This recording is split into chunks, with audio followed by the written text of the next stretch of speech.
Welcome to Picks with the Professor, the sports betting show brought to you by a real statistics professor. This is your host, Professor Sides. Alongside with me is his actual cousin Jared. Week 11 picks. We are into November. Is the weather getting any cooler down in Texas in your neck of the woods? It is. We had like our first bona fide cool front here this past week, and it got down in like the upper 40s, so cold for us. So It has been very nice this past week.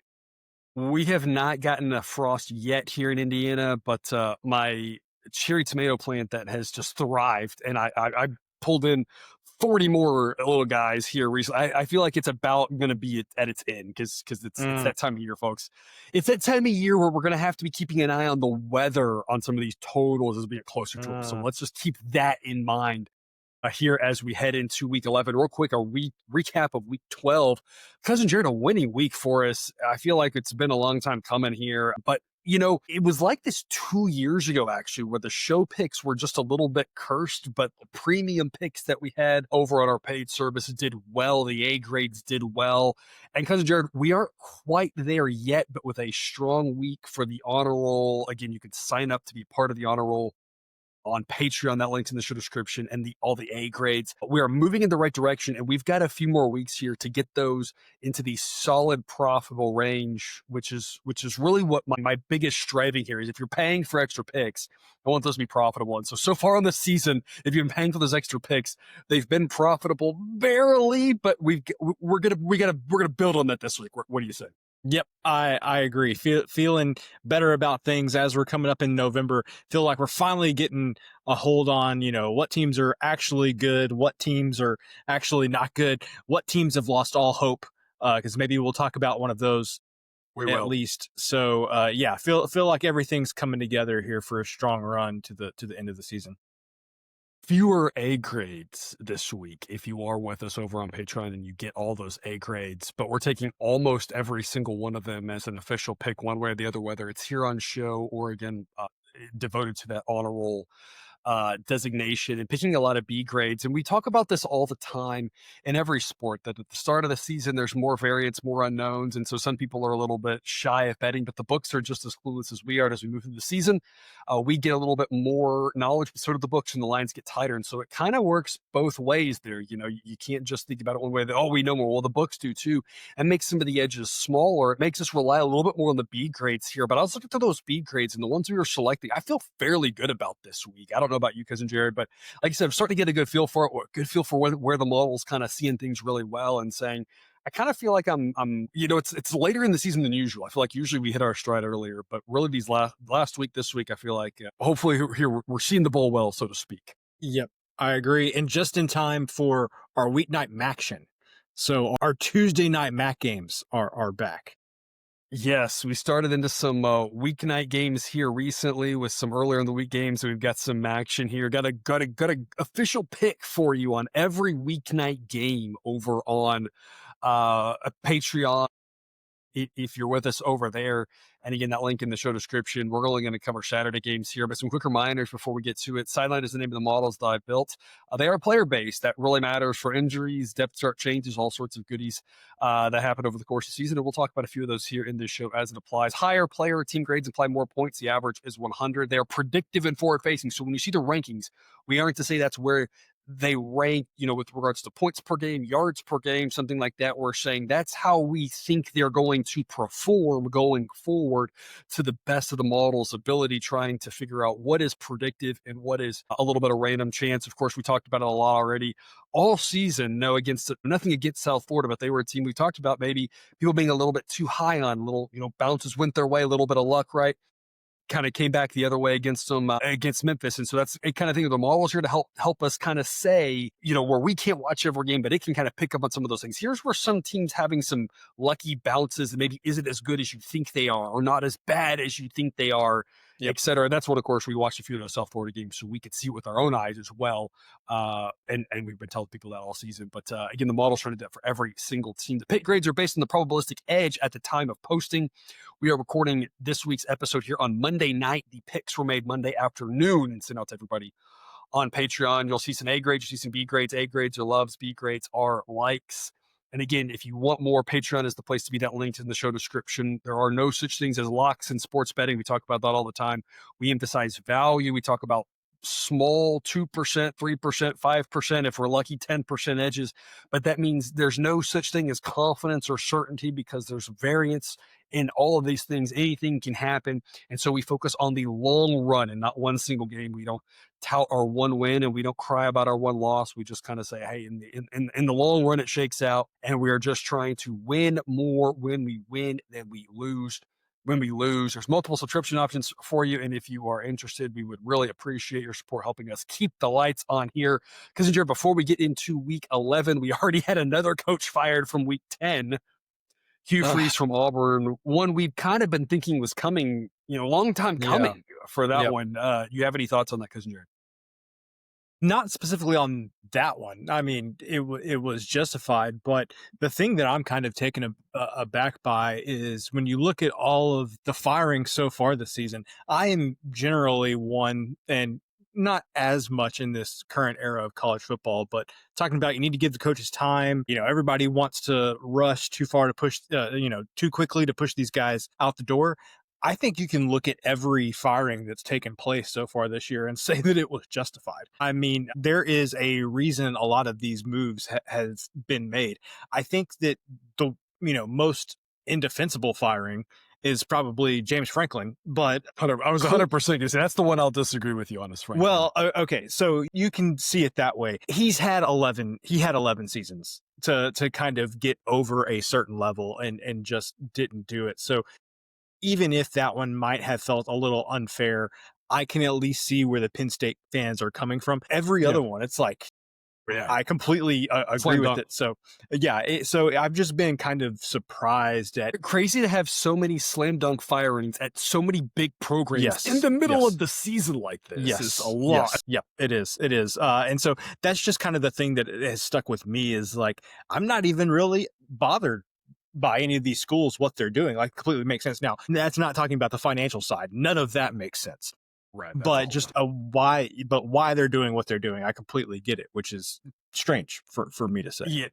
Yeah, and my comment here about the Franklin situation would simply be, I don't think Penn State's going to do better. It's not so much, I completely agree, if their expectation was to reach the level of football that Ohio State is, them seeing what Indiana's doing has got to be a really tough pill to swallow, and that probably affected it, even though that's a little bit unfair, because you have a situation where obviously they've come out of nowhere and are just not, last year they were really good, but they weren't at that level, and you could kind of see, were they going to shape up to be another Penn State, right? Really good, but couldn't get over the hump. And then this year getting over the hump, seemingly, that's got to be really frustrating to them. But I don't see Penn State getting a better coach is the issue. I think that Franklin's probably, James Franklin would be the best hire Penn State could make this offseason. Is unfortunately for them where I think they're going to be at. And that means you probably shouldn't have fired the coach, but I understand that they had an expectation, and I'm not sure they're going to get to that level, or I'm not sure that we talk about edges and probability here.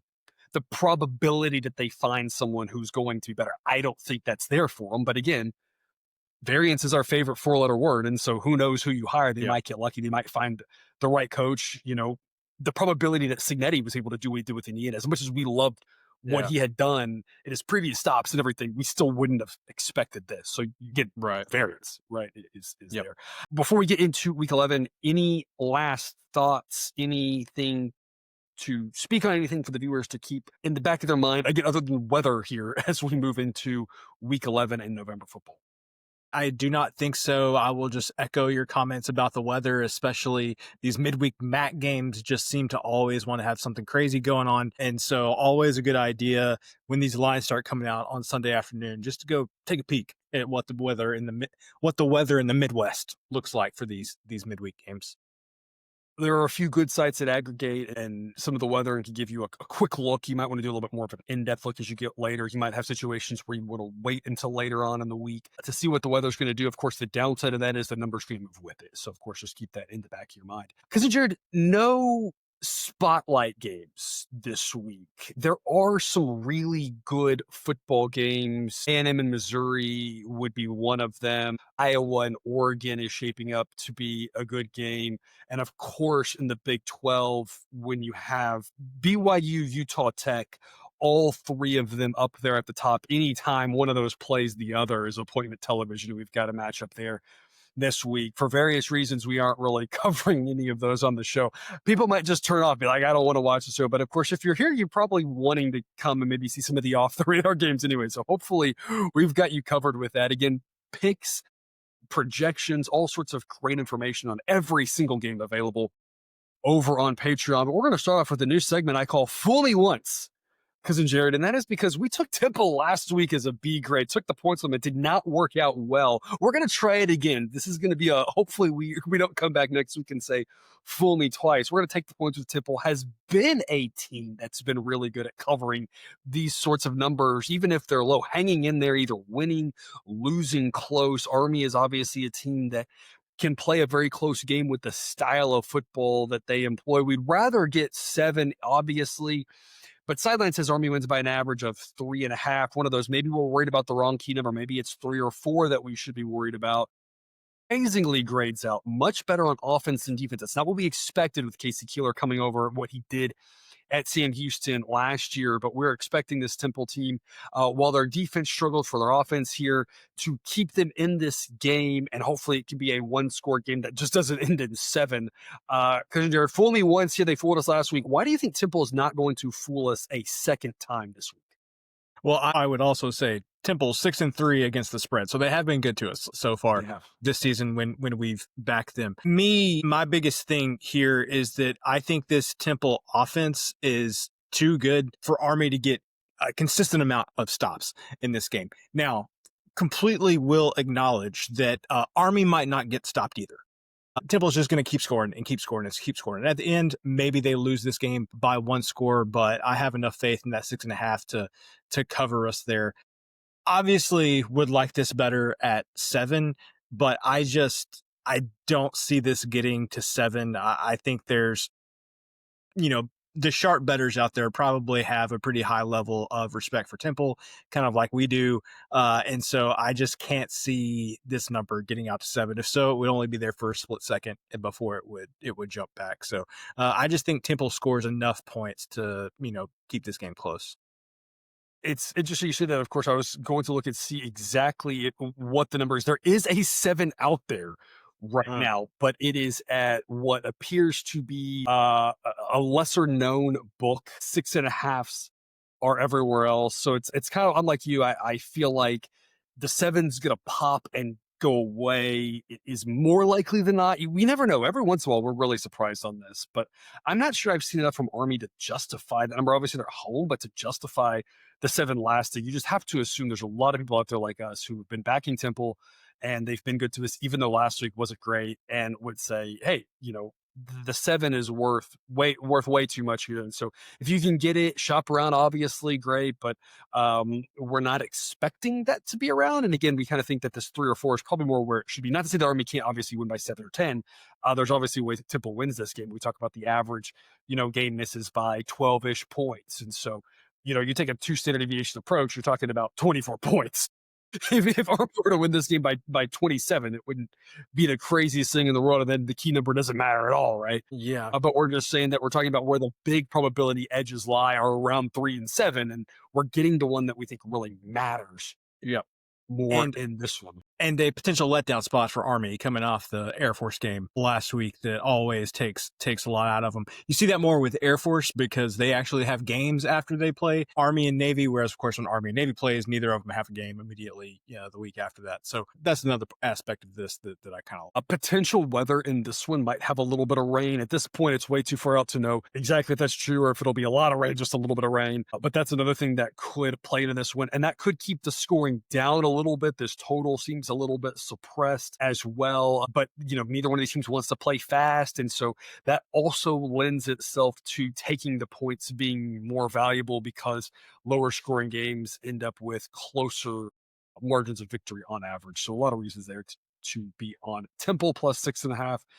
Jared, you alluded to it at the start of the show, teams potentially giving up, and my goodness, is Colorado one of them? A noon Eastern start, a really rough travel spot, always difficult to travel into West Virginia because of the fact that you can't fly a big plane into Morgantown's airport. So you're flying into Pittsburgh, you're driving I was gonna say it's a problem just flying into West Virginia, like not just Morgantown, but like just West Virginia. The whole state. There's just Yeah. a big mountain, right? There's the Yeah. reason they're the Mountaineers, right? It's a very, Yeah. very hard time flying into that state in general, right? And so it's going to be a tough travel spot there for Colorado. A 10 a.m. body clock game. We're going to lay the 6.5 with West Virginia. Be great. The sideline says to win by closer to 9 points. And for me, the model likes West Virginia. I love West Virginia just because Colorado is as cold as ice, baby. I had fun with that one. Yeah. No, that. Yeah, I mean, if anybody has paid any attention to Colorado these past 2 weeks, which why would you at this point? But they have just been atrocious. You talked about all the aspects of the travel and everything else. I don't want to pile on Colorado too much here, but the thing on the West Virginia side of this that I like is, unfortunately for Rich Rod, the season hasn't gone as he's expected, and they have had to, at this point, start 4 different quarterbacks, whether because of poor play or a lot of injuries at the position. A lot of injuries. But I'm surprised it's only 4. I feel like it's 5 or 6 that they've listed at this point. It's been. This reminds me of, like, I don't know, it was like 2017 or 2018 Maryland that had to play like 4 quarterbacks. And by the end, they had a linebacker playing quarterback, and they were just running like, quarterback keeper right. It's like run the Wildcat. Yeah. Every Baylor play, did that in that bowl game. They had no quarterback. Set a bowl record. They just ran the Wildcat all game. It was crazy. He ran for like 40 yards or something. I think so it can work. But I think they might have something here with Scotty Fox Jr., who is the current starter. And I am not saying that he is the best quarterback in the country, or maybe not even the best overall quarterback on his team. But I think what I've seen from him.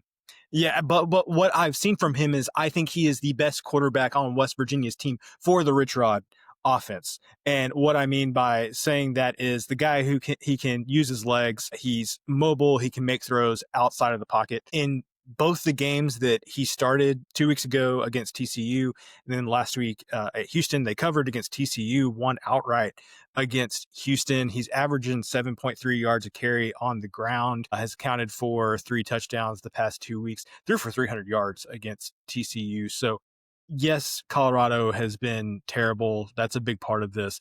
But the other thing is I think Scotty Fox is good enough in this Rich Rod offense to give them a little bit of offensive momentum, which they have just not been able to establish at all this season. You see here, they're number 99 in the country. I think that's going to go up as Scotty Fox continues to play in the back half of the season.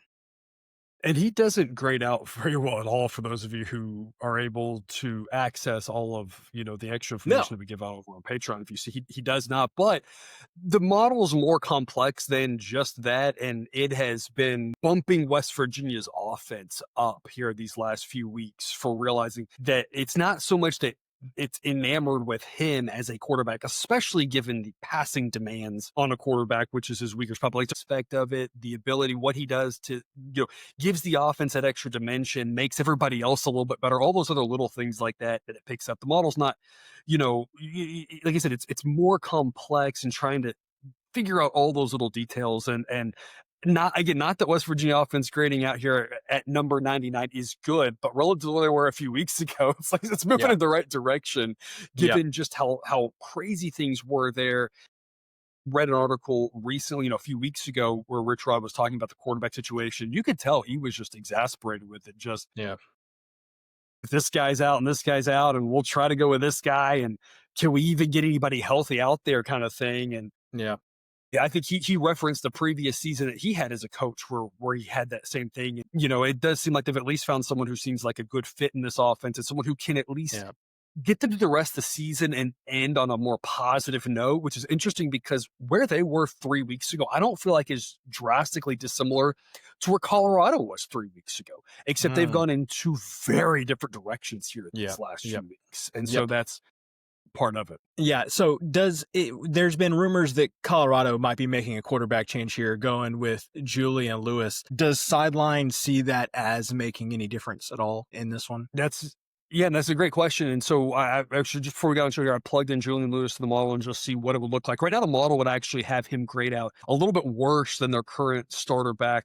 Salter, who came over, I believe, from Liberty. But there is the aspect of being a freshman, being highly regarded. I haven't built this level of intricacy into the model. I'm very much reminded of Doc Brown and Back to the Future.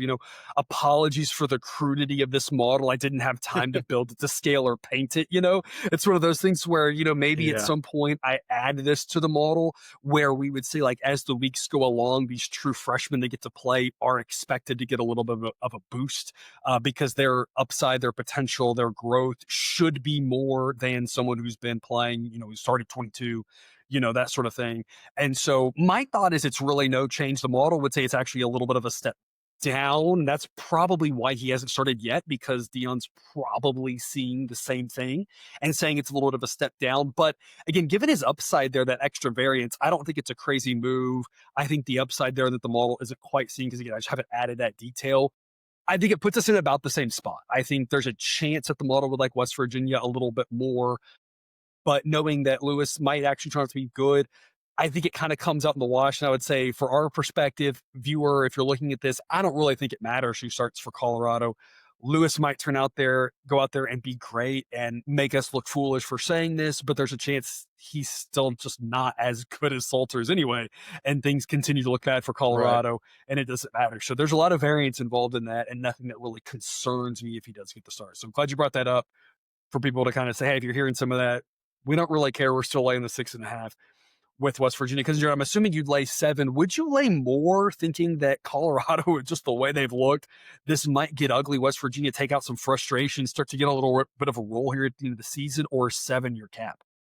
Yeah, I definitely wouldn't rush to do it, but if it got out to like 7.5 or something, I'd probably just sit on it. And if it got to, Friday or Saturday, I'd probably lay the 7.5. Just would at that point want to wait around and see if it got back to 7. Honestly, I might lay 8 just because sideline says 8, 8.8. I don't think I would lay 9, but I would probably play it out to 8. I just don't know what Colorado has left to play for. Both of these teams technically still bowl eligible. Obviously, Colorado, if they make a bowl, would be just quite an amazing story at this point, given just how bad they've lost their last 2 games after a great win against Iowa State. Again, putting them a few weeks ago in what we would have thought would have been a much better position. They have the easier path if they can win this one, with home games against Arizona State and then a road game against Kansas State. But West Virginia is going to have a hard time as well making a bowl, simply because while the at Arizona State game looks a whole lot more appealing given Sam Levitt out for the season, they close with Tech, even though that's at home. Would be an interesting game to watch. They're, Morgantown, last game of the season, home game to make a bowl, but Tech's really good. So I'm not really sure. This is more than, playing for pride, playing for next year. And West Virginia's looked good doing that, whereas Colorado looks like they've kind of thrown in the towel. We did it last week. We'll bring it back. That Hansel's so hot right now. I actually wrote down some of our records on some of these segments. If any viewer wants to go back, I didn't track all the segments that we've done because some of them have a lot of picks. And so I just haven't done it. If any viewer wants to, I would love to know how we're doing in some of these. But unfortunately, last week, our Hansel segment lost. But this week, we're going to go with it here with Indiana minus 15 as a B grade. Sideline says they win by an average of 17. I don't know what there is to say about Indiana other than the model loved them last year. I mentioned at the start of the show, they didn't quite get over the hump. There were a lot of detractors.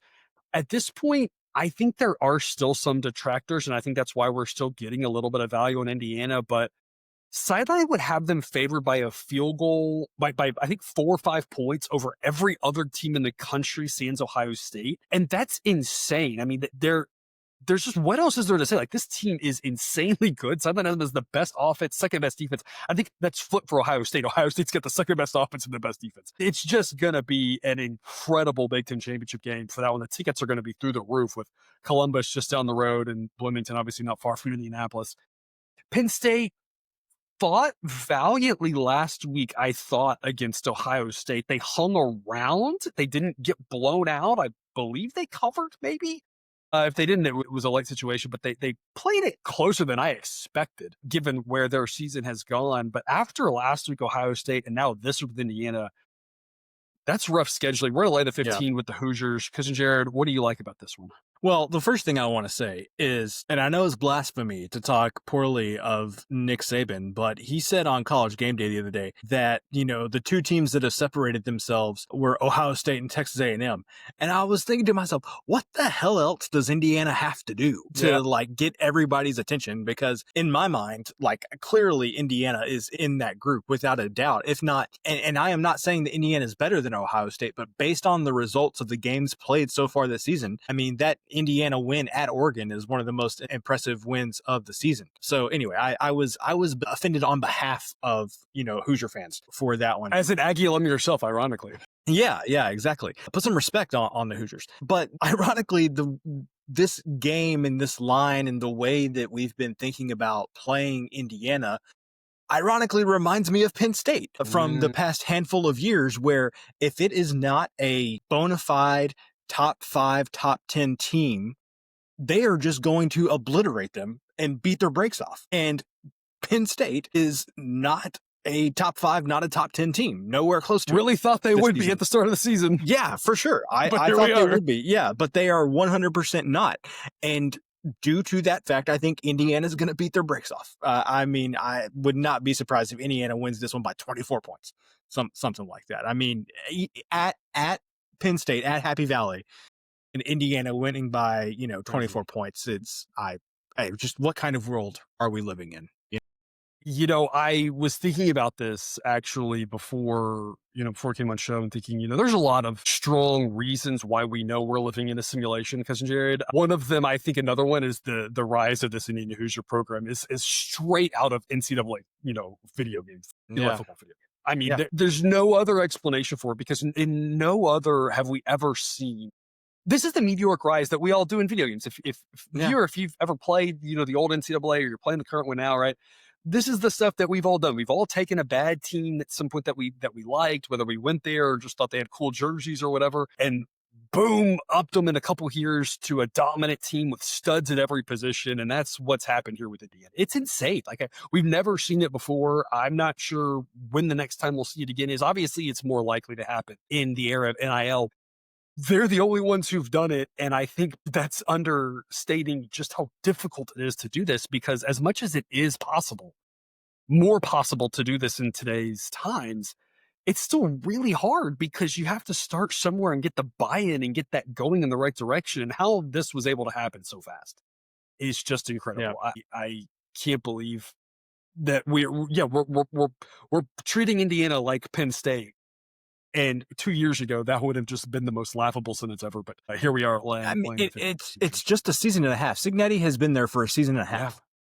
Yeah. It's just, crazy. It's, and some people, will also talk about Vanderbilt in the same breath, but Clark Lee has been there. This is his 5th season or something. He had a couple of really bad seasons at the beginning, kind of the more traditional way that you think about having to go about things. But yeah, Indiana's just screwed everything up for everybody, honestly. And every program, every coach, whatever now has completely skewed expectations for what's possible, because this shouldn't be possible. The other thing for Vanderbilt is they hit the jackpot with Diego Pavia, a guy you and I've loved from the start, and took a bit of a risk on him because we loved him, but we didn't really know if his game would translate quite so well to the SEC. Now, of course, he had a couple of big wins against a couple of SEC opponents. I believe Hugh Freeze, has something, knows a little bit about that. But it just, his game as translated was not a guarantee either. But they kind of hit the jackpot there with him. I'm not saying that Vanderbilt's going to be terrible next year, but it wouldn't surprise anybody if they took a big step back, and Vanderbilt's nowhere near where Indiana is now. So even that's like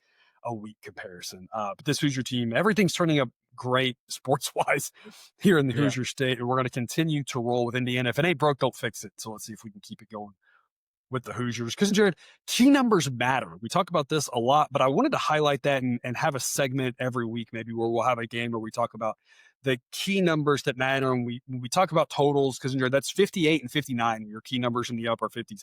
And that's really where the value in this lies. Only about a 2.5 point differential between the projected total and the sportsbook total. But those the numbers that it covers are just so monumental, and that's where all this value lies over in this one. Because there are two questions for you. First off, why do you like this over X's and O's Y's about Georgia, Mississippi State? And then the follow-up question that I have to ask, especially in a key numbers matter segment, what's the highest you are playing this to if it were to get to 58, 58 and a half, 59? I think I would probably play over 58 and a half. I don't think I would play over 59 because then you're asking for the game to get into the 60s, and I just don't like that with a game that Georgia's defense is involved in. So I think I would play it over 58 and a half. I don't think I would play it at 59. I think at this point you're just kidding yourself if you think that, well, number one, that Mississippi State's defense is going to get a stop. Because even if they do get a stop or two, they will find plenty of ways to give up points at other junctions in the game. You can look at 2 weeks ago against Texas, how the defense played decently through the first 3 quarters of the game, and they completely fell apart in the fourth quarter. Last week, the defense played pretty well in the first half of the game against Arkansas, and then Mississippi State won that game. But I believe that game had 23 points at halftime, and we had the over 67 and a half or something. I was a little bit worried, and no reason to fret. That game still got to the 70s. It was, as it was getting to the fourth quarter, I was like, no, we've got this. We're going in the right direction here. Yeah, exactly. So I think that you're just, you're kidding yourself if you think that Mississippi State's defense is gonna do anything to prevent this game from going over. But I also think like Mississippi State's offense has been really solid this year, especially at home. They scored 38 against Texas. They scored 34 against Tennessee. And even, they scored 21 at Florida. Really, their only blemish in conference, they only scored 9 points on the road against A&M.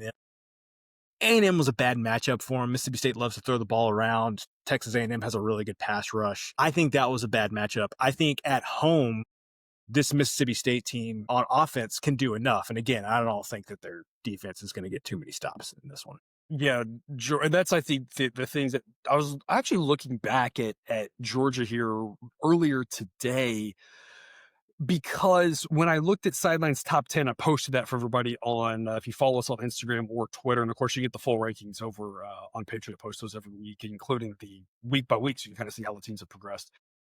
We hadn't been high on Georgia all season. Sidelines had them like 8 to 12 or so basically all season. And I was looking and going, man, like the model hasn't bumped them up, even though other teams have had disappointing starts, right? Miami's kind of stubbed their toe lately. Obviously a team like Penn State at the start of the season we had up there, has fallen down, and Georgia just hasn't got up there. And I was looking back at it going, are we just missing on Georgia? And I looked at the model projections and the results, and I mean, the model's probably been more accurate on Georgia than any other team in the country. It's been remarkably accurate. Like, I think the model's seeing them really well. And so when I see that, I then look to the offensive and defensive ratings. So, the model's seeing Georgia really well. It loves their offense, and it says the reason that they aren't actually a top 5 team is because of their defense. And like you said, that's the thing right there, is that Georgia's defense is still really good. Don't get me wrong.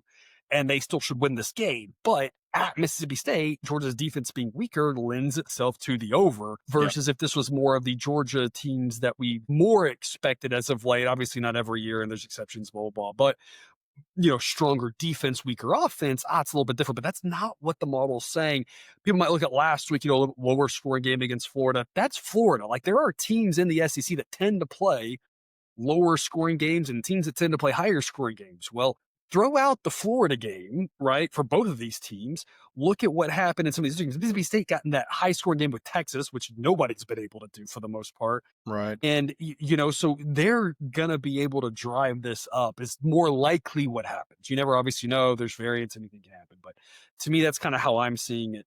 The weather on this one, of course, we are in the South and not in the Midwest. So that should make people feel a little bit better about it.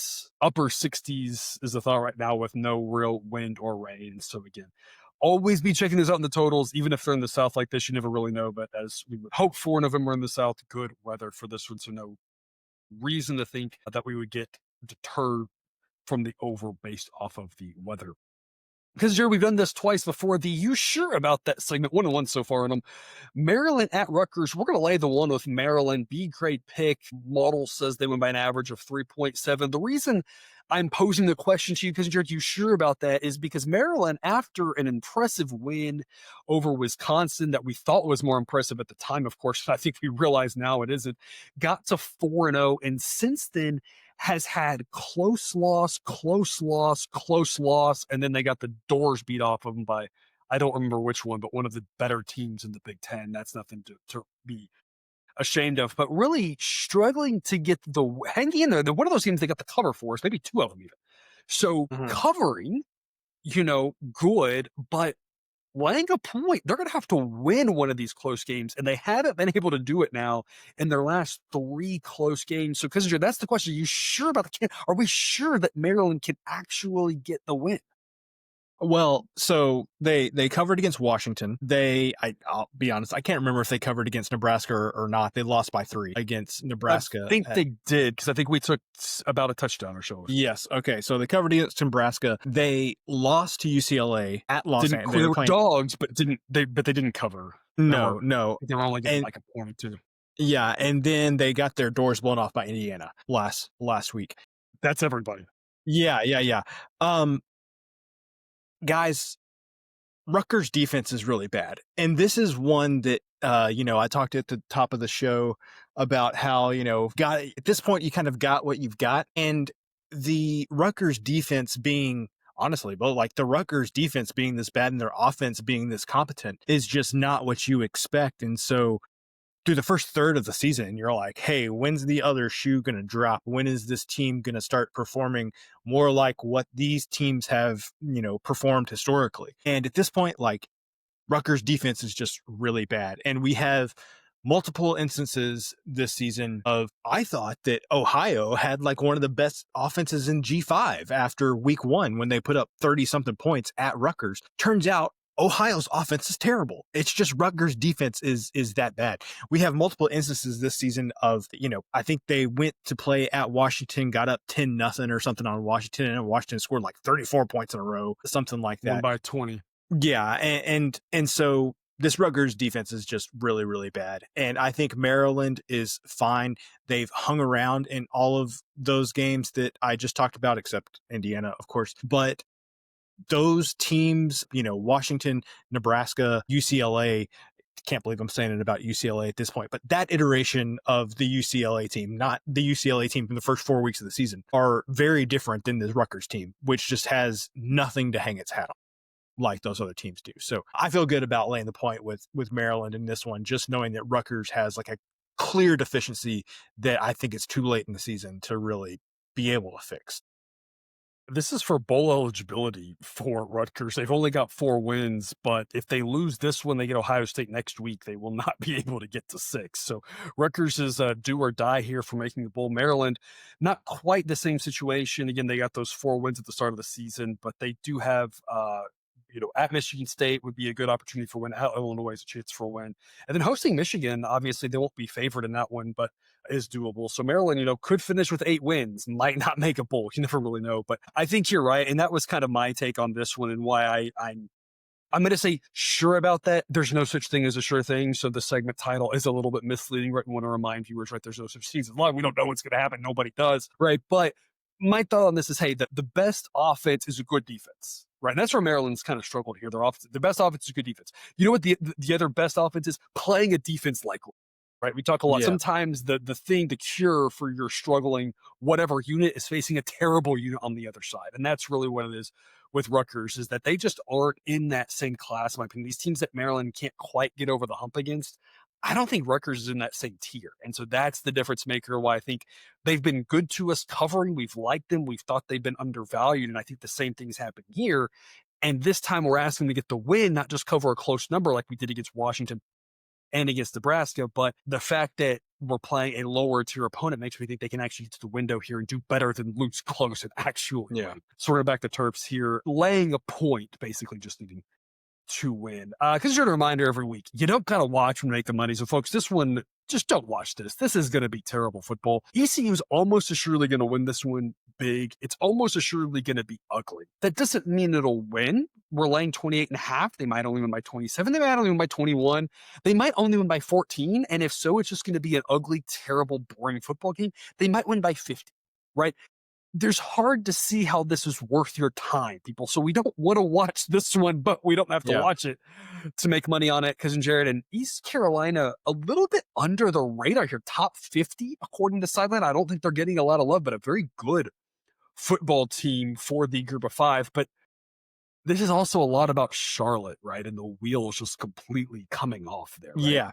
Yeah. So, and stick with me here. This is a really good analogy because this was, I think, the last time we saw Charlotte. It was against this team. But East Carolina is a poor man's North Texas. And what I mean by that is they are all gas, no brakes, snapping the ball with, 20 seconds left on the play clock just about every time. And unfortunately, Charlotte will have little to no recourse on being able to do anything to stop East Carolina from doing that. And I do feel bad for Charlotte because they were playing Rice last year, and we must have been on Rice because I was watching the game. Why would I be watching a Rice Charlotte game otherwise? And they brought in the backup quarterback. His name was Deshaun Purdy, and he led them to a comeback. Charlotte ended up winning that game at the last second. And I was like, you know what, Charlotte should really stick with this guy. Like, forget the guy that's been starting with them. They should just stick with this guy. Well, the problem is that many other coaching staffs were watching that game too, and now Deshaun Purdy is the starting quarterback for Wake Forest. And so I feel bad for Charlotte and these group of five teams that, like, even when they have these kind of diamond in the rough guys, and like Deshaun Purdy's not the best quarterback there is, but would have been a good quarterback for Charlotte. Would have been a huge upgrade for what they've got. Yes, I'm sure, got a relatively decent payday to go be a backup quarterback at an ACC school, which he parlayed into a starting job. And so it's just some of these schools like Charlotte, especially when they're this bad, like they're just in a no-win situation. They have to do everything perfect, and if they don't do everything perfect, things fall apart both on the field from a roster construction perspective and everything else. But anyway, yeah, East Carolina, poor man's North Texas.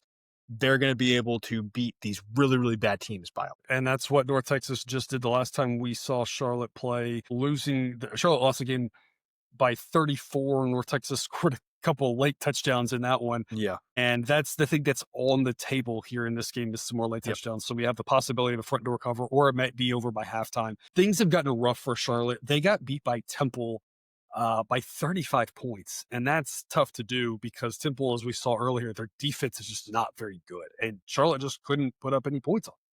And so when you've got the situation like this where Charlotte has already lost big, not only to North Texas and Temple, but also to South Florida. You say East Carolina's kind of in that same vein of pretty solid AAC teams, or American teams. I guess they're no longer the AAC. Should kind of fall in line with that same sort of game. And so again, just more likely than not, this gets really ugly versus just kind of ugly. So we're going to lay the 28.5 B grade with ECU.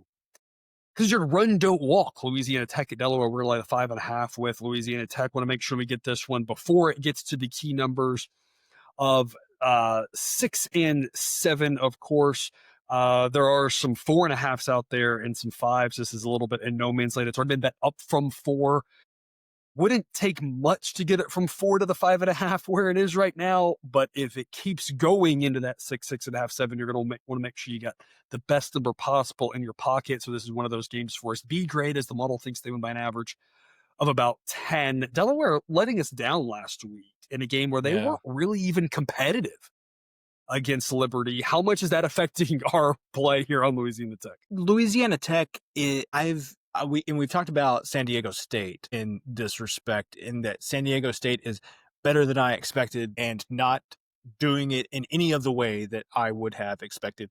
Louisiana Tech is exactly in the same boat in that, and you can go on the Discord and find this and rub it in my face. I said that, Tony Elliott was my, pick to be the first Power 4 coach fired. Sonny Cumbie would have been my overall number 1 pick in, hey, first coach fired of the season. He hadn't done well at Louisiana Tech. They're making the move to the Sun Belt next season. I was like, this is going to be great. They'll be able to start over, let Cumbie go, bring in a new coach for the move to the new conference, kind of line everything up. And maybe grab one of the current Sun Belt coaches like Southern Miss did, right? Yeah, And yeah, bring all the exactly. players over, right? And load up, Yes, right? I mean, we've yes. literally seen that happen this year. Yes, yes. And I'll be damned if Louisiana Tech is just not a solid football team. And, a Sonny Cumbie coach team you would think would be really good on offense, but it's the defense that is carrying this team. When you have a top 50 defense in Conference USA, I mean, that is just really good. We talked about Rutgers having nothing to hang their hat on. Well, Louisiana Tech does. They've got this really good defense. And I think that defense travels pretty well. And you can see here the Delaware defense. I mean, they're not going to get a ton of stops against La Tech. So I think, as Sideline would imply too, you asked on another game, would I play it up past 7? This is one, sure. I'll lay 7.5. Not going to hesitate laying the 7.5 here. I think I would probably play it all the way up to like 9.5 or something, just because I do have a lot of faith in this La Tech defense. La Tech has one very confusing result, and that might be what's holding this number where it is, because I wonder if there are people who are concerned about Louisiana Tech's performance on the road. That confusing result, they lost 35-7 at Kennesaw State. That doesn't make any sense and does not jive at all with the other results on the season, where they've mostly done well at home. They barely lost to Western Kentucky a few weeks ago. That was an overtime, nothing to be ashamed of there. Western Kentucky, a team we thought coming into the season was probably the best team in the conference, and I don't really see any reason why that's not true. They just beat the doors off of Sam Houston, and obviously Delaware's a better team than Sam Houston, but not by that much necessarily. Yeah, they beat Southern Miss at home. That Southern Miss team we talked about, who loaded up on a lot of good players. They destroyed New Mexico State at home, but they did go on the road and beat UTEP 30-11. Not that UTEP's great, but UTEP has covered a few times for us here. And the fact that they were able to get that dominant win on the road does show that they can play well on the road. Delaware, a slight upgrade from UTEP, but again, not that much of an upgrade, and not to I don't want, LSU's obviously having a disappointing season, but they're still a very talented football team.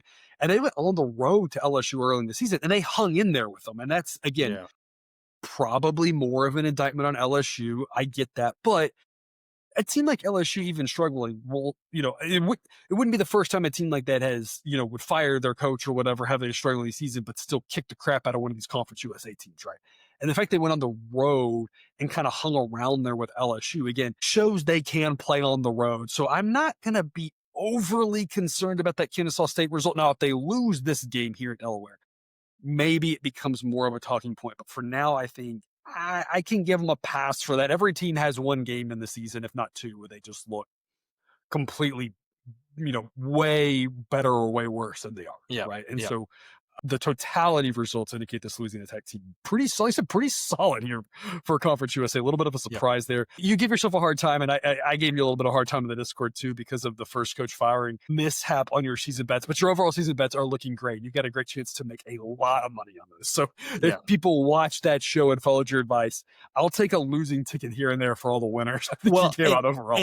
And I think it was on this show where I also talked about, the rules of hedging out of my SMU to win the conference play if, they had a chance to get to the conference championship game or did get to the conference championship game. I had given up on that play, but lo and behold, with the ACC, I still don't think 15-way tie for first, basically. It's like the start of the season. I still don't think that SMU is going to get there, but there is a much better chance this week of them getting there than there was 2 weeks ago. So at least I've got that going for me. We mentioned the American having all those things at the top a few weeks ago. The ACC, I think, is like a 5-way tie for second in the one-loss column. Yep. A lot of times this stuff shakes itself out and it just gets to the end and it's a 1-loss team and a 2-loss team in the end, But with the fact that we've gone away from divisions and just made these giant conferences, like there is a chance we're going to have a couple weeks from now, we're going to have some fun discussions about having zero clue who's going to end up in these conference championship games because there's going to be too many teams at the top. So we can only hope for that sort of chaos to play out.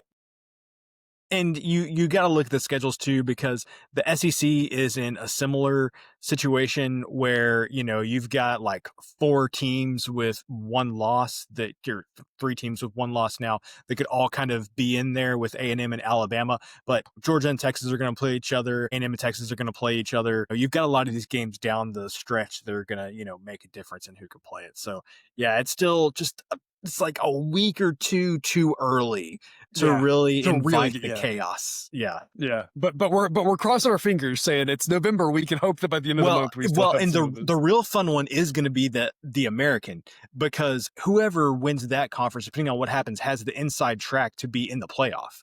Right. And so that one is just going to, that one's going to matter a whole lot more than the rest of them, which are going to matter, because depending on, like, the ACC for sure could matter for the playoff, right? Because it's not like they've got, 4 teams they're going to be sending, but the SEC one won't matter at all, of course, as we either want the Big Ten.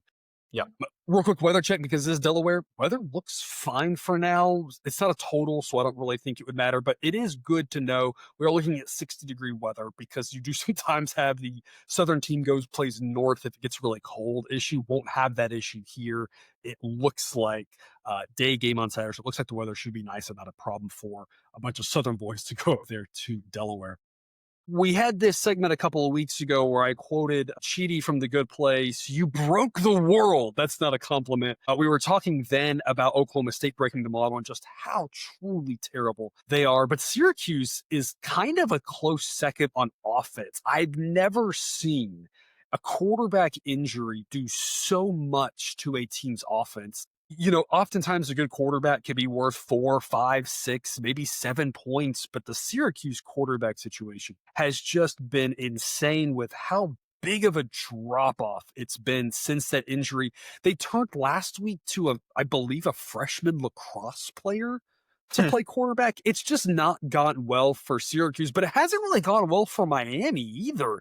After blowing that game to SMU, a game they had the lead in, the game that overtime, and Carson Beck does Carson Beck things, throws an interception, you got to be a little bit concerned if you're a Miami fan. You had the inside track on for sure, making it to the conference championship game, a playoff bid locked down, and now things are murky for Miami, who all of a sudden defense doesn't look to be the problem. Looks to be a pretty strong unit there on defense, but it goes back to the offense of Carson Beck, because you're from the very first week when we talked about Miami, and I said the model wasn't high on them. Had them in the teens, I believe, maybe even around 20 or so. Came around to them as they started playing better. But the comment I made then stands now, which is, it's a little bit interesting, because if you think that Miami's going to be good, is it going to be their offense that does it based off of what they lost last year? Could they replace all of that productivity, or was it going to be their defense actually stepping up, given how terrible it was? And for Miami to be as good as people thought, both had to be true. And I was like, I'm just not sure both are going to happen. Well, so far the defense has done their part. One of them has happened. The offense hasn't. In this case, if you've seen Syracuse, I'm not sure it matters. We're going to like the 29 with the Hurricanes, and A grade, as Silence is doing, by an average of 35, almost a full touchdown differential. And Cousin Jared, this is where we talk about sometimes the best cure to problems is facing a team that has more problems than you do. And that's what we have here. We don't love laying big numbers, but we're going to lay it here. What's your thoughts? Yeah. So I would just, make a reminder here that Syracuse, since the Agnelli was the quarterback, since he was injured, they have gone 1-4 against the spread. They did cover at SMU. They were coming off a bye that week, but they missed a double-digit cover against Pitt. They missed a double-digit cover against Georgia Tech. They didn't cover against North Carolina last week. And I just I haven't seen anything from this Syracuse team that makes me think, even with the issues that Miami is having, that they're going to be able to put up any sort of a fight in this one. Because how many points is Syracuse going to score in this game? And yes, Carson Beck can make mistakes, but last year it was against the strong SEC teams. When he struggled this year, it's been against, the better ACC competition. I don't think the Syracuse team is going to be the one that is going to cause Carson Beck to have a down game. And then, of course, it only matters. Mario Cristobal's screw ups only matter in close games. And so I don't think this game's going to be close. So, you can kind of just throw that one out the window. So definitely Miami has its flaws, but man, this Syracuse team is not the one to take advantage of them with how they've been playing of late. If we're back in the college basketball season, Jake and I did our first college basketball show here 24 hours ago. We'll have another one here coming for you as well as we get back into college basketball. But friend of the show, Evan Maya, who does his own model for college basketball, recently introduced a variable, I believe last year, that's kind of an adjustment for, are you beating bad teams by a lot, but you're struggling against close teams?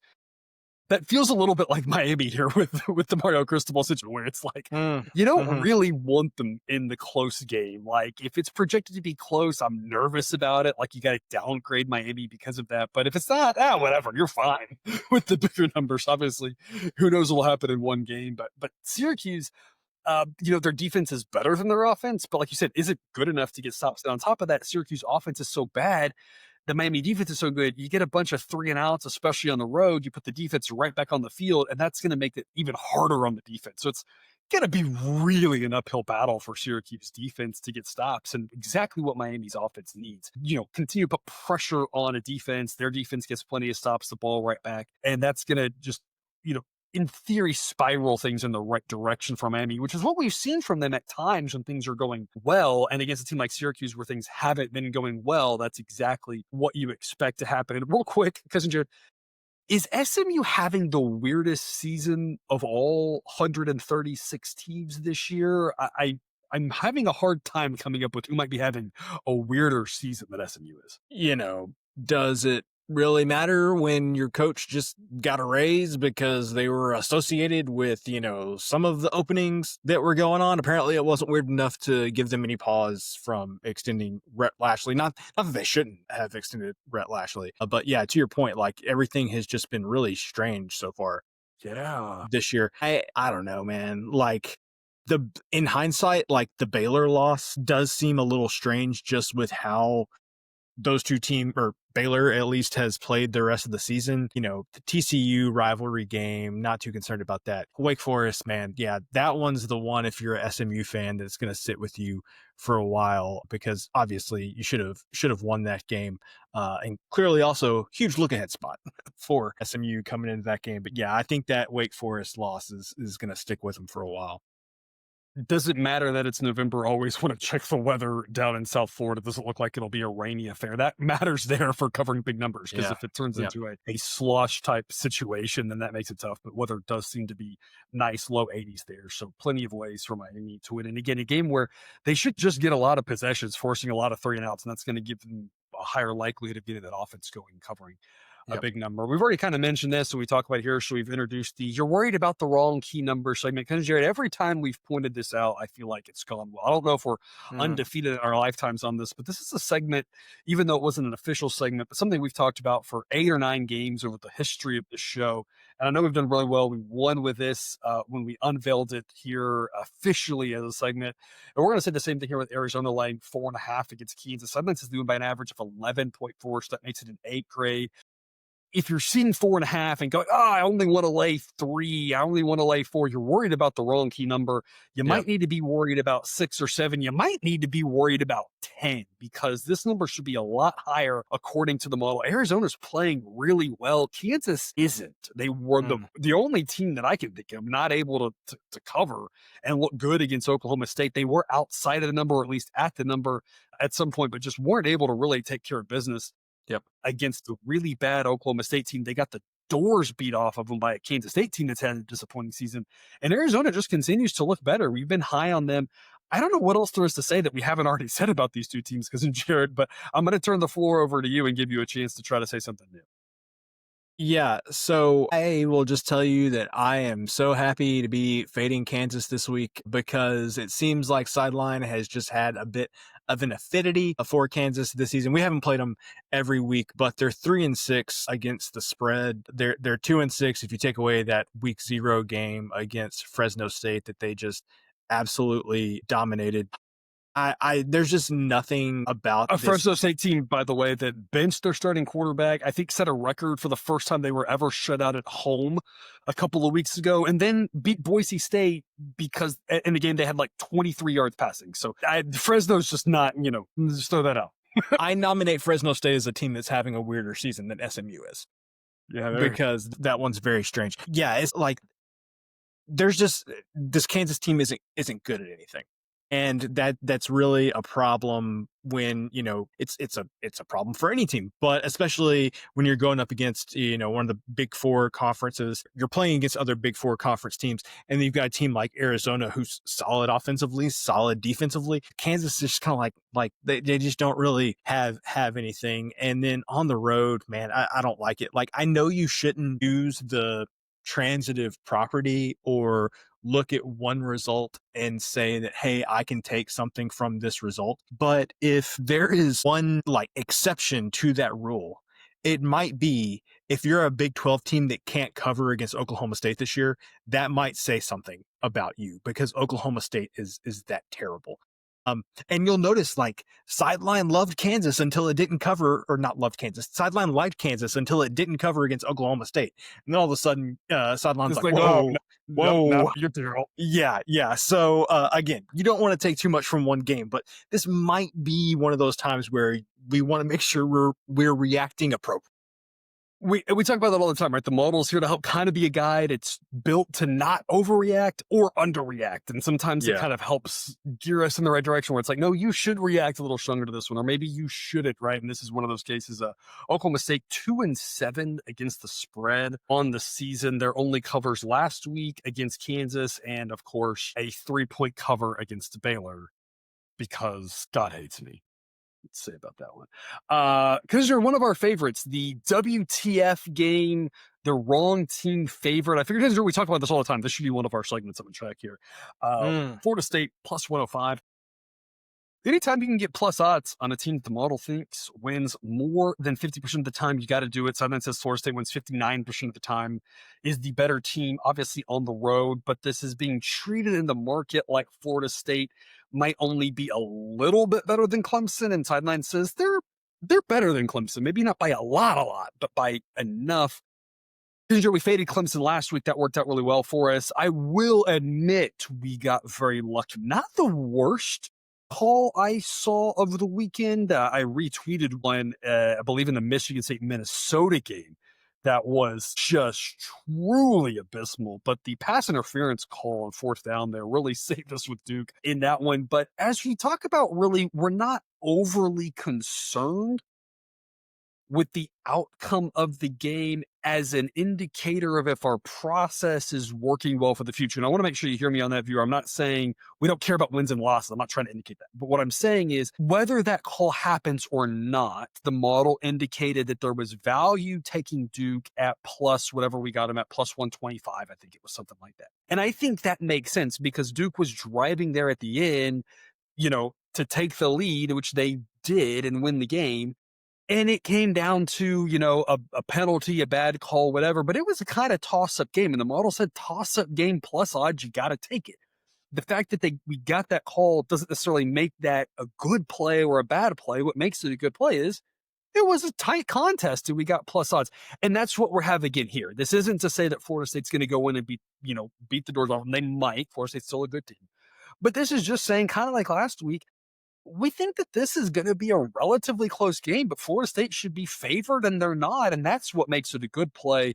Maybe if there's a crazy late play, maybe it goes our favor again this time. But either way, we still like the process of fading Clemson because we still think the market's giving them a little too much respect. Cousin Jared, I know that's how you're seeing Clemson. I mean, at some point, you just kind of are what you are, and I didn't think with how the season transition so quickly for Florida State that I would be able to look at any Florida State game and say, hey, this team that Florida State's playing against, the vibes are worse than what they are at Florida State.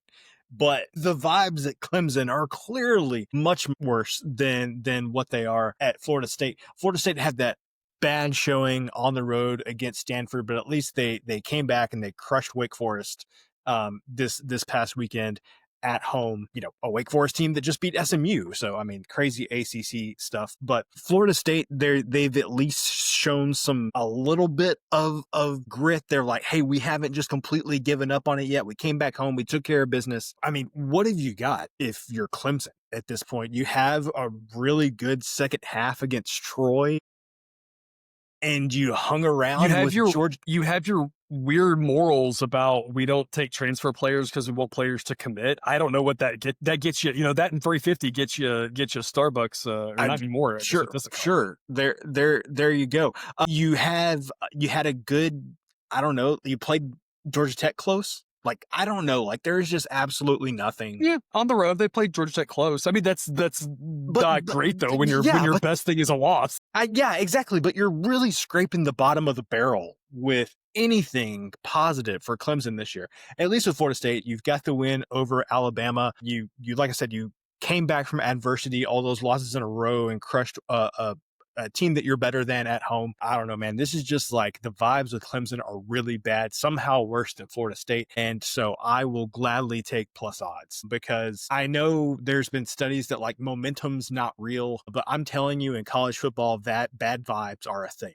Like I don't know how to, I don't know how to hear it, but it is a thing. And Clemson's just, man, they just have bad juju at this point. I could give you an entire dissertation on momentum, and I will spare the viewer of that. But I think what you're trying to indicate is there.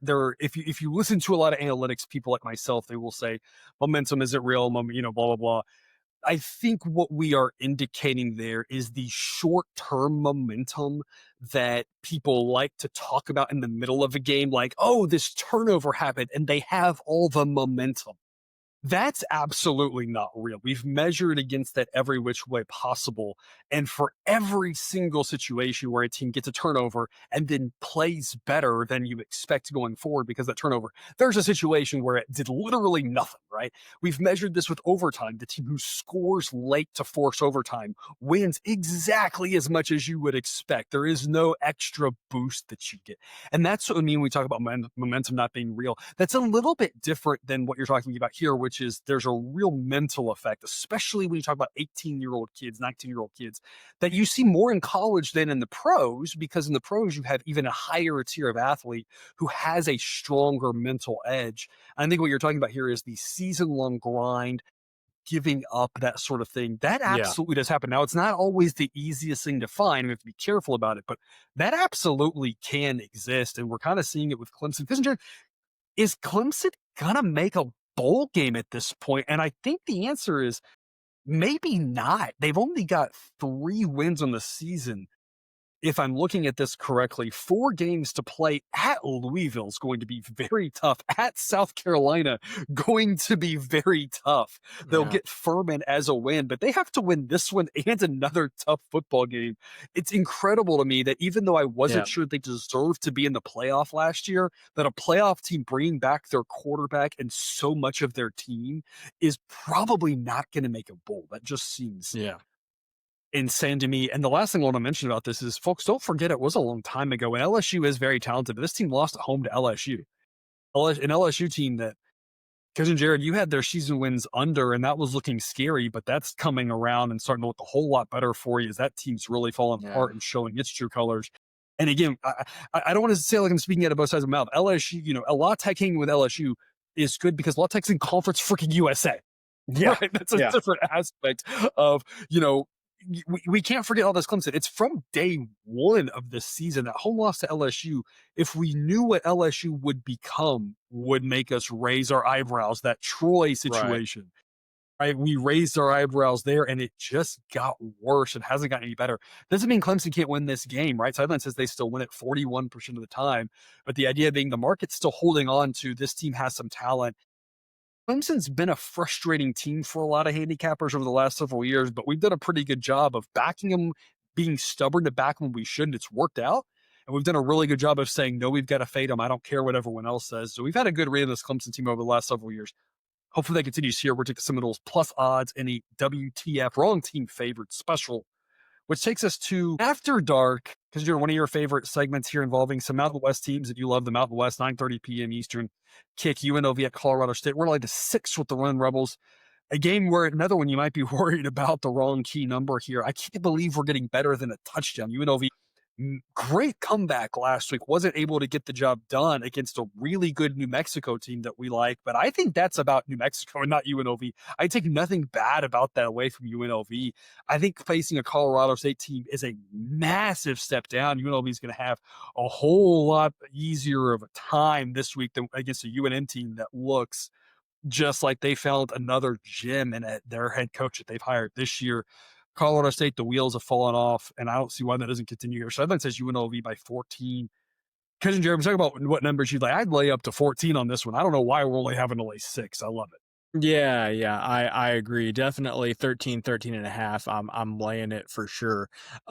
And Colorado State, another team that let go of its coach, and I'm like, yeah, completely makes sense. They let go of Jay Norvell a few weeks ago. I assume that, I mean, UNLV started out the season 6-0, but now back-to-back losses, gave up a ton of points to Boise in Boise and lost. And then last week, you kind of alluded to, gave up a whole bunch of points to New Mexico, came back and down 21 points, came back, tied it up, and just couldn't do enough in the second half to hang on to it. I assume this is just either the books or the markets. I'm not sure which one, but just saying, hey, this UNLV team just lost to New Mexico. Like, they can't be favored by more than a touchdown on the road. Like, and I know that's not logical, but that's the only thing that I can come up with in my mind, because if you have watched this UNLV team this season, there's no reason to think that they're going to have a huge challenge with this Colorado State team that, again, has played so poorly that they have gotten their coach fired. And so maybe this is just a really long way of saying people have got to respect New Mexico. 6-3. I mean, already bowl eligible. I feel like how we've loved New Mexico. Like, for like week 3, we were on this team. Yeah. And so they're great. If people are downgrading UNLV because of that loss, they absolutely should not be. Yeah, Colorado State's bad too. That also helps. Yeah, they are. And obviously a road game, but Colorado State has struggled every which way possible. The last time we saw them, they lost at Wyoming 28-0. I believe that was the new coach's debut, and it did not go any better than it had gone previously with them. And not to say that, it wasn't that it was all Norvell's fault. And I'm like you, they should have moved on. It's when you're a coach, it's about the talent of the players, the scheme, everything, right? But the idea is that sometimes you just can't fix the problems right away. And it was his fault, but it also doesn't mean it's going to change, because it wasn't just an X's and O's thing. Sometimes it is with the coach, right? You fire the coach and then it's just get a different guy in there, but sometimes it's about the whole program. And that's the thing. This Colorado State team just doesn't have a lot of talent. They've also lost a starting quarterback who was a revelation last year, out for the season, and that matters a lot as well. The other thing I want to point out is UNLV team, while they have the 2 losses, their defense has struggled. They've given up a lot of points. So you can see that on the screen, right? Offense, top 50, defense, barely in the top 100, only because it's not the top 99, right? They give up a lot of points to Air Force. Air Force has got an offense this year with their new quarterback. They gave up a lot of points to New Mexico. UNM's already bowling here early November, right? They give up a lot of points to Boise. Boise's a strong team. Boise's had some weird results too. They were also candidate for a weirdest season. You go back right before that, UNLV went on the road and beat Wyoming 31-17. And that's kind of how I see the situation here, is that, well, not to use the transitive property as definitive proof, it's not definitive proof, but going on the road to Wyoming is very similar to going on the road to Colorado State. Altitude, weirder things can happen. The weather can get a little bit wonkier there. And Wyoming is arguably a harder place to play at the Colorado State. UNLV went on the road, took care of business by 2 touchdowns. But that Wyoming team just destroyed Colorado State. Like, I'm not understanding why this number isn't bigger here. Like you said, maybe it's something about UNM. Maybe somebody knows something about Colorado State that we don't know, but I know they had a bye week last week, but you can't just fix these problems of your quarterback's out for the season and you just don't have a lot of talent on the roster. This number's been bet down a little bit, even to 5.5, 5. No man's lane doesn't take a lot to move it there. I don't know where it'll go as we move along here, but whether you're laying 4, if you can get 3, even great. You're laying 6, you're laying 7, who cares? Yeah. in this one, a late night game that might be one where we don't have to stay up and watch the ending because we expect UNLV to crush. And then, of course, we get to finish up with an island special. Couldn't quite get there last week with Hawaii coming to the mainland, going back to the island. A sneaky good game here for the Mountain West. San Diego State's turning into a legit contender. A Yeah. team we've kind of been talking about recently. We were surprised at how well they have looked. They are at the top of the conference, undefeated, and so a lot to like there if you are um, a San Diego State fan. Boise has one loss in conference, and then after that, everyone and their mother, it seems like, has two losses, save four teams. There's a bunch of two-loss teams here. Looks like 6 teams have two losses. Hawaii is one of them. So some implications here. If Hawaii wins this game, it really opens up the race for the conference. So that's one reason to be interested in this game. We're not going to take a side, though, because we love Hawaii at home. We've really been really impressed talking about last week what Hawaii's done this season, but we've been equally as impressed, if not more, with San Diego State. So we're not going to take a side. I said we're going to go under because I love this one. We both have talked this season about Hawaii's pace slowing down, about them being more of an under team than we've ever seen from Hawaii. We talked about San Diego State. We didn't expect the defense to be the strength this year. We expected, based off the coaching, for it to be the offense, but that defense has looked really good, and that pace has been just all brakes, no gas. Coming to the island, they've played a lot of calm games. Folks, I want to remind you of the game Hawaii played against Sam Houston State, a dead under game, and Sam Houston State's allowing 50 to everybody. That game went under, right? A lot of reasons to like this under. We're on the wrong side of your two key numbers in the low 50s, 51 and 52, but we're going to go under 50 and a half as an A grade because this number should be in the 40s, if Yeah. not the mid 40s. The fact that we're getting wins on numbers like 44, 45, 47, 48, way too good to pass up. Again, if you can get 51, 52, even better. But I'm not sure this game even gets into the 40s with what we've seen from these two teams. What's your take? So, just to talk a little bit more about San Diego State, they went to Washington State in the second week of the season and they gave up 36 points. In their other 7 games combined, they've given up 44 points. Excluding that Washington State game, they've given up 13 points on the road the entire season. They gave up the blemish, if you're looking at it. They give up 24 points to Colorado State. In 5 other games this season, excluding that Washington State one, they've given up like 20 points. Just this defense has been unbelievably good. And I mean, like, truly, like, I'm watching it and keep waiting for the dam to break. Like, they cannot be this good. But again, a theme throughout the show, at some point, you are what you are. And San Diego State has a really, really, really good defense. And unfortunate. So to your point, don't want to necessarily take them. I think they probably more times than not win this game, but that seems like a lot of risk to take playing Hawaii at Hawaii. Totally a touchdown. Yeah. And so I just say, man, just let me go with what I can hang my hat on. And this San Diego State defense is just something else, man. I have been really, really impressed with them. They don't have to do much at all offensively to win these games. And I'll just to completely loop back to what I said earlier. I talked about that San Diego State being a dead under game. I say that the part I forgot to say is there were like 3 late scores in that one that, Hawaii scored late, San Diego State scored late, and Hawaii scored late again. Hawaii might have scored the last 2 that barely took that one over, but a game that was cruising to the under until it got wild.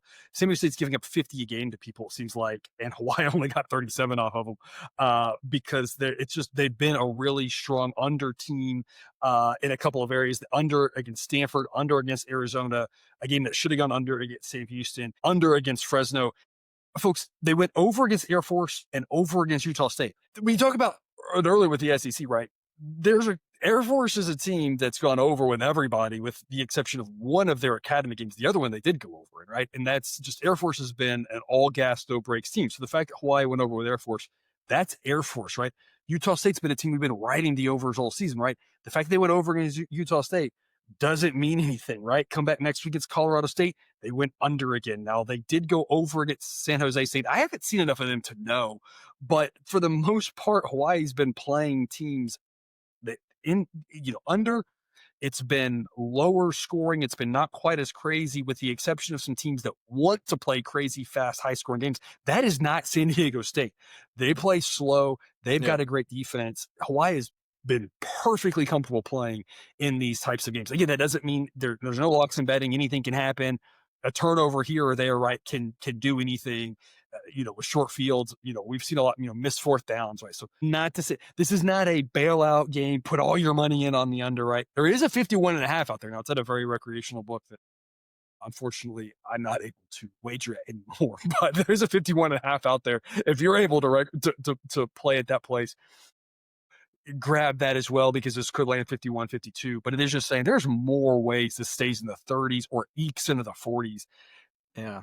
Books acting like this gets into the 50s half the time just seems like it gets into the 50s a third of the time to Yeah. me, not half is kind of how Yeah. I'm seeing it. Yeah, and just to further illustrate everything that we just talked about, and this isn't 100% apples to apples because a lot of Mountain West teams have already played 9 games. San Diego State's only played 8, but you could double their points allowed, and they would still lead the conference in points allowed by 22 points. You could triple the number of points allowed, and they would still be ahead of 4 other teams in the Mountain That's West insane. as far as points allowed. They have just been 8 on games another versus level. 9 doesn't mean anything with that. I mean, if you had said 3 games versus 4, I'd have been like, I don't know, that kind of skews it. But 8 versus 9, that's an insane stat. There's no way that should be true. Yeah. Yeah, this San Diego State defense just legit. And again, that pace is part of it. The defense is really good, but also they're fewer possessions. They are taking way a bunch of time off the play clock every time. And when they move the ball, they're moving it, 4 or 5 yards at a time. They're not moving it, big chunk plays. And like I said, Hawaii's played very comfortably in those games. I think this is going to play out kind of like that Stanford game at the start of the season. It was also a total of 50.5. That game landed at 43. And what we've seen from Stanford is kind of like the San Diego State team, in that Stanford just kind of wants to play a slower NFL style game. That's what San Diego State's doing. So I see it playing out a lot like that. Weather looks fine out there in Hawaii. It doesn't look like a ton of wind. Unfortunately, if we can get some extra wind, that even helps us out even more, but it's not going to be, doesn't look like a windy night. Shouldn't matter. Again, way more likely, in our opinion, to stays in the 40s than the 50s. So we love that under. To wrap us up on the island, folks, that's all we've got for you here. Thank you so much for watching. Get more picks over on Patreon. Again, several different tiers over there. Appreciate your support if you're already with us. If not, please go over there and do so. Help us keep the lights on. How we really appreciate it. Don't forget to like, comment, subscribe. Cousin Jared, parting words before we head into week 11. People will see this episode either late Monday night or Tuesday. We've got Tuesday picks on Patreon, so picks all week over on Patreon if you're looking for the midweek games. Otherwise, Cousin Jared, what do you got? College basketball is back as well, and the professor and everybody's friend Jake putting in a lot of work on that. More picks or more grades on picks than you can shake a stick at.